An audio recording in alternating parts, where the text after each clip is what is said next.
这是我刚刚拿回来的索尼50-150f2GM， 这是我目前买过最贵的镜头，没有之一。今天并不是分享这支镜头的使用感受和测评，我想通过目前我所拥有的这支镜头，和大家聊一下我对镜头的选择，也聊一下作为摄影师还有爱好者到底需要多少支镜头。Hello， 大家好，我是 Kelvin。过去这几年，我几乎每周7天都在拍。从 A70M4 发布到现在，我已经拍了超过100万张照片了。那当然了，也赚了一点点钱。我拍的题材很广，从婚礼、商业派对、商业活动、人像、美食、房产，什么都有。简单来说，就是只要给钱我就拍。所以呢，选的镜头我也有自己的一些看法。作为职业摄影师，我必须时刻做好万全的准备，那绝对不能出任何的岔子。所以无论是机身还是镜头，我都有备份，以防意外的发生。先说广角镜头吧，这几年房产拍摄占了我日常拍摄的30%到40%，所以1635f4 比起来呢，是我每天都会带出门的镜头。那最近我又入手了一支1625f2.8G， 那或许你们会问，为什么我不直接去入手索尼的1635f2.8GM 二代呢？那其实吧，除了房产拍摄，我平时呢很少用到很广的镜头，什么风光大片、星光大片、旅游大片，我都不是很感兴趣。而且呢，房产拍摄基本上都是使用 f8 或者更小的光圈，那我对大光圈的广角镜头的需求呢，并不是很高。那1635f4 比起来呢是电动变焦的，而且呢很轻便，那无论是拍照还是放在稳定器上面拍视频都很顺手。而1625f2.8G 呢，作为一支备用的镜头，性价比超高。当我拍摄婚礼或者活动的时候呢 ，f2.8 的这个光圈镜头呢，还是有一定的优势吧。而且这两支镜头虽然都不是 G 大系的系列，但是画质呢也挺不错的啊。当然了，如果你们是摄影爱好者，对广角镜头有着非常高的需求，那预算也很足，那直接入手1635f2.8GM 二代是肯定没有错的。中焦段镜头，我现在有正在拍摄的24f1.4GM、35f1.4GM、50f1.2GM， 还有2450f2.8G、2870f2GM。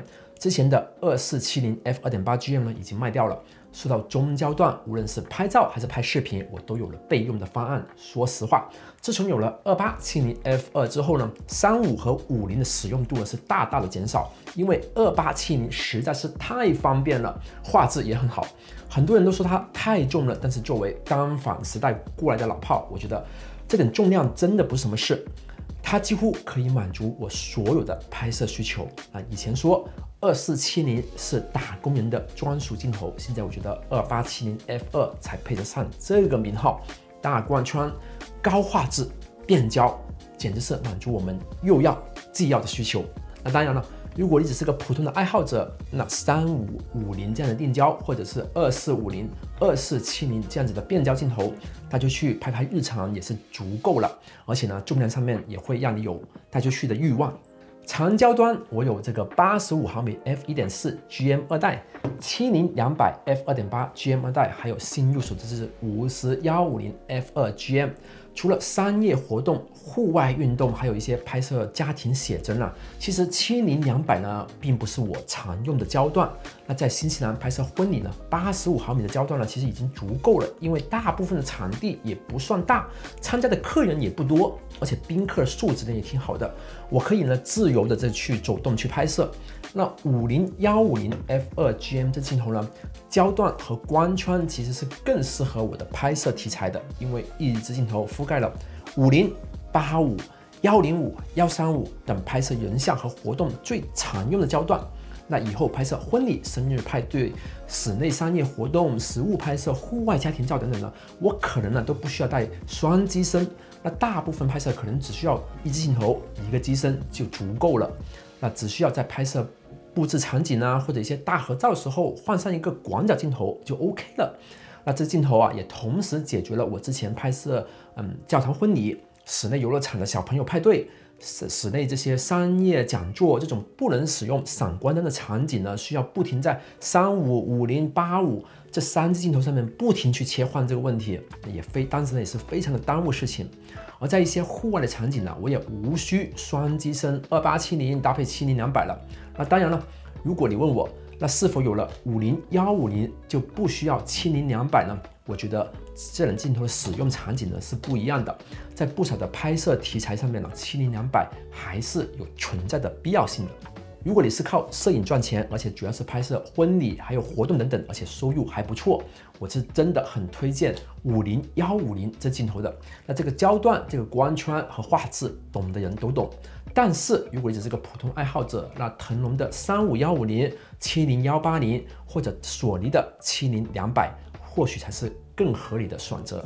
那当然了，如果你是车展、漫展的发烧友，那50-150用起来或许也是更得心应手。说到选镜头，我觉得大家可以根据自己的拍摄题材来选，不用太纠结，但是也要量力而行。我这几年拍了不少东西，各种场面、各种题材都有了。我知道什么焦段和光圈用起来会更顺手，那所以呢，基本上镜头买回来我很少会去卖掉的。但是我也知道，很多人买镜头的时候，脑子里面都想着各种各样的场景，那结果买回来之后也没什么好拍的，那最后都放到去二手市场上面了。我经常都有收到不少留言问我，这个镜头和这个镜头怎么去选？那说实话，我不知道你们的拍摄题材还有场景，我是无法给你任何的建议的。那就算我知道你的使用场景，每个人的审美不一样，想表达的内容也不一样，那所以呢，还需要你们自己多拍多用，才可以了解自己的真正需求。2870F2 和50-150F2GM 这2款镜头的确很棒，能顶很多的镜头。但如果1年了你拍不了几次，相机镜头呢只是日常娱乐或者记录生活，那真的没有必要花这么多钱去买这2款镜头。赚钱不容易，理性消费。那当然了，如果你是专业的摄影师，能够很快的回本，那就直接下单吧，不需要犹豫。